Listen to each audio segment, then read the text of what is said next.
एक बार एक युवक अपने जीवन से बहुत दुखी था।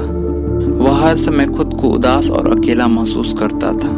एक दिन उसे पता चला कि यहीं पास के नगर में एक जैन शिक्षक रहते हैं जो बहुत ही ज्ञानी हैं। उसने शिक्षक के पास जाकर अपनी समस्याओं का उपाय जानने का फैसला किया। वह उनके पास गया और बोला, मेरे जीवन में इतनी समस्याएं हैं कि मैं हमेशा दुखी रहता हूँ। कृपया मुझे इसका समाधान बताएं।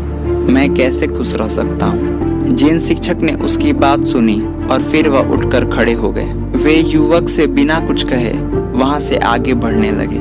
यह देखकर युवक भ्रमित हुआ, लेकिन उसने कुछ न कहा, बल्कि वह शिक्षक को देखता रहा।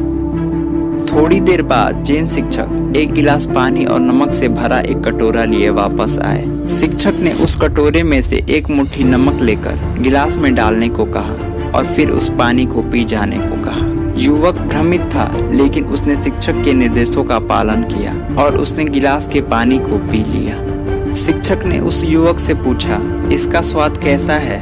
युवक ने उत्तर दिया, यह बहुत खारा है, मैं इसे और नहीं पी सकता, इसमें बहुत नमक है। फिर शिक्षक ने उस कटोरे में से एक मुट्ठी नमक लिया और युवक को अपने साथ चलने को कहा। वे दोनों एक झील के पास चले गए। वहां शिक्षक ने युवक से कहा, ये लो और इस नमक को सरोवर में डाल दो। युवक ने नमक को अपने हाथ में लिया और झील में डाल दिया। इसके बाद गुरु ने सरोवर का पानी पीने को कहा। युवक ने थोड़ा पानी लिया और उसे पिया। शिक्षक ने एक बार फिर उस युवक से पूछा, इसका स्वाद कैसा है? युवक ने उत्तर दिया, इसका स्वाद अच्छा है। जैन शिक्षक ने फिर पूछा, क्या तुम्हें इस पानी में नमक के स्वाद का पता चलता है? युवक ने उत्तर दिया, नहीं। फिर जैन शिक्षक ने युवक को अपने पास बुलाया और दोनों झील के किनारे बैठ गए। शिक्षक ने युवक के हाथ को पकड़ा और कहा, जीवन का दर्द शुद्ध नमक है, न अधिक न कम। उन्होंने आगे कहा, जीवन में दर्द वहीं रहता है, लेकिन हमारे दर्द का स्वाद इस पानी पर निर्भर करता है जिसमें हम नमक डालते हैं। इसीलिए जब भी मन दुखी हो तो अपनी समझ को बढ़ाओ।